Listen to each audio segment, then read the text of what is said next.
over on the creek side, which is down there, and it's been dry for about 6 months because on this property it's just a runoff creek. So some of you might have noticed I wasn't on last night, and that's because I move at such a slow pace at getting things done that why the heck am I doing these every day? So I thought, well, maybe I'll do them Monday, Wednesday, Friday.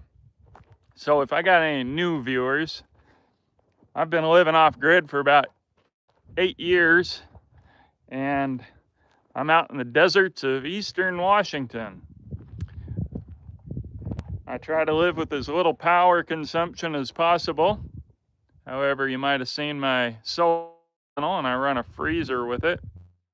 But I don't run a refrigerator. Instead, I freeze ice in the freezer, put the ice in a cooler, and it lasts a few days. That way, if I get some clouds or something, all my stuff doesn't get ruined. So I'm out here with my 2 dogs and my 2 horses, and my main project right now is remodeling this cabin. It's a 1-room cabin, and I live in that one currently. Nothing around here is pretty, and that's the goal. This next year from here on out. Now the thing about a remodel is it's tough to know when to quit tearing down and start building up. As far as the exterior goes, I'm digging that out, moving the dirt over here, which you can't see it because the trailer's in the way. But so that's how a remodel goes: tear down, then build up. Construction, I was hired for the tear down, the build up, but I didn't learn how to do the build up. So I'm really slow. That's my point. Really slow, and I'm an overthinker, so I sit and think. But it works out for the best, because what happened here with this wall, I wasn't going to tear down the inside because I wanted the structural integrity from the drywall.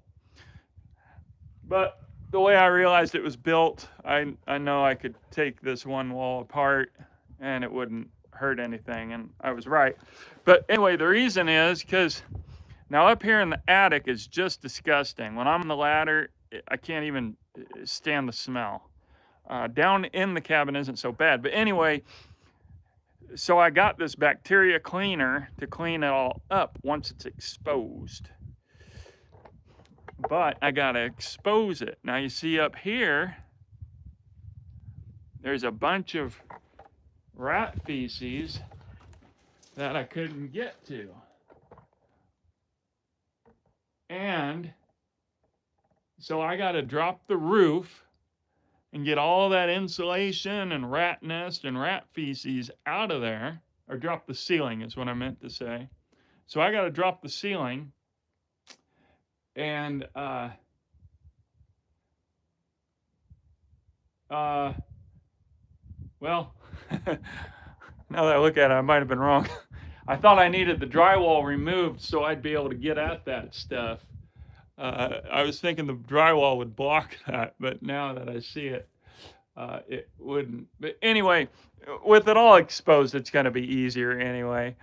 The only reason I'm regretful is because I had some good clean insulation up that I could have left up, and it was installed. It's just perfect. I hate to pull it down and then rebuy stuff or even re-put it. But anyway, this is going to make it easier in the long run. So that's where I'm at with this. I cleared this all out, prepped this wall. I'm going to tear down the ceiling, get all that crap out of there and into the trailer, and then I'm going to start covering one wall at a time. That wall, we'll see. I'm just going to address one wall at a time. So anyway, to make a short story long, that's what I'm doing. And that's why I take so long in thinking it over, because then I think things. Whereas if it was just a new build, then you just follow the rules. But in each remodel, you kind of got to assess how far you go. And then next I got to put up the framing. So I got a frame and the door, and I drew up a scale picture of this building, and that's to make sure that aesthetically it looked okay, because I want the door in the center, and I think it's gonna look good. Uh, it looks good the way it is now, but I want the door going into the living room, not into the bedroom. So anyway, that's what's going on. Hey, by the way, hey Royce and Jennifer, thanks for joining, guys. And these short videos here on this channel I'm really enjoying, especially because it's documenting what I'm doing. Yeah, thanks Curly Joe. It's a good project to be on because lately I've been thinking about buying a house that I'd remodel. Man, I don't want to. I want to get this done, move in, start the landscaping, putting in trees, and doing stuff. Like, it's different when you're settled in your home and you work on projects than when you don't really have a home. Because with my 70 square foot cabin not being finished, just doesn't feel like a home, you know? So that's why this will be really, really good to get done. Now, the other thing I'm excited about, I finally bought a game camera, and down there is a bucket with a stick of wood sticking out of it that I keep full for the wild animals. And so now that I got a game camera, I'm able to see what actual animals I've got coming around. So that's been a lot of fun. You know, I live out here completely alone besides my dogs and my horses, and I only go to town about once a week if I can help it. So it's funny how just seeing some wildlife is kind of exciting. So I seen chukar, quail, squirrel, a big old owl. He's been around multiple nights now. And then multiple rabbits. And I was glad when I saw them in the camera together. The first night that I did it, I only saw one rabbit at a time. So I was like, well, is that just one or two rabbits coming back? But I think there's about 3 or 4 of them. And still haven't seen any deer or coyotes on it. So, which is fine with me if the coyotes aren't coming around, but I do wish that the deer were coming around. But then when I move into my cabin, I'm gonna have to set up a water, I'd like to set one up way up in the hill, see what kind of animals it attracts when it's like way away from me. So up there is where I saw a cougar once. I was about 15 yards away from it. So anyway, we had some clouds today, a slight bit of rain. A different part of the valley got a ton of rain yesterday, so I was really hopeful, but it didn't happen. When that happens, though, I move the horses over there. Oops, over there. I got a little electric fence pin, and because up there where they're at, lots of metal.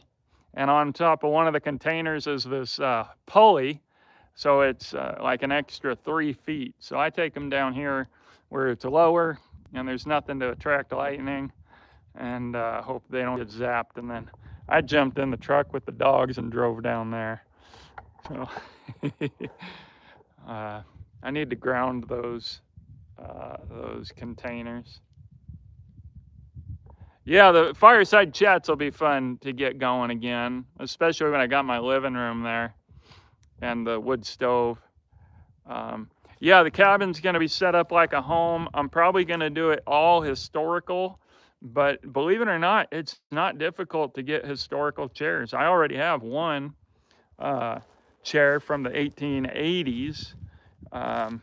So I got to figure out what kind of cabinets to use. Now, the style of 1880s or 1870s, whatever I do, home that I'm doing is a guy that's way out from town.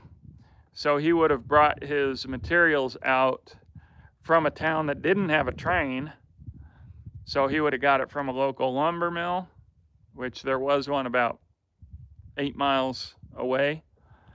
And so that's what I'm replicating. So I'm going with the bat and board and bat style. And then on the interior couple chairs. I need to find a wood stove. Problem is they had small wood stoves and I want a big one. So there's a few things that I might tweak for my personal use. And then if I do any filming, just switch it out. But I don't know. I'll figure it out. The big problem is I used to live in a shed on one of these properties and it had the barn doors, you know, just the two open doors like French doors. So I had my chair in here and I had this door area opened up where it used to have French doors, and I'm thinking to myself, man, I just enjoy sitting with my wood stove with a glass wood stove door so I can see the fire, and looking out on the view with the doors wide open. So I'm trying to figure out how to do that, because historically they just had the single doors. So it's frustrating when I'd like to set this up, you know, for my personal enjoyment, but I want it to be historical. So, and that's the problem with reenacting history. You just run into a lot of that kind of stuff. So the mountains off in my view. The hillside, I don't think you mean that. Out in the other direction, there's mountains out there, but you can't see them. There's too much smoke.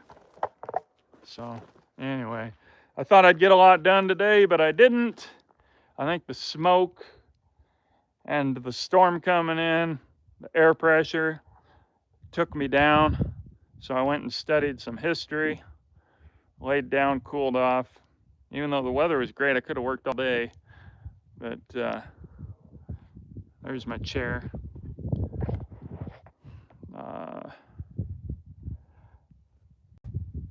Kurt Joe, yeah. Thanks for taking the time to post these. Find myself really looking forward to watching them in the evenings. Oh, cool. Thanks. I appreciate that. Yeah, if there is more enjoyment, I can do them every day. But I only had like 4 views of them from Wednesday. So yesterday, Thursday, I thought, what the heck, I'll just wait till Friday when I got more to say. But even then, I don't have a ton to say. But I tell you what, guys, I love this life. And anybody that's like seriously wishing they could do it, I hope they do, because it's just been so good for me. Or if anybody's depressed or struggling in society, man, I highly recommend this. I won't get into this now, but I will in the fireside chats in the future. Talk about mental health and mental development and social anxiety and how this life goes along with all of that. So anyway, speaking of viewers, seems like they're dropping off.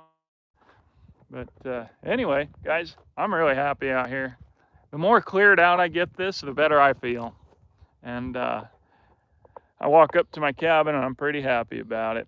Yeah, it's a lot of work, but it shouldn't take me too long if I keep at it every day.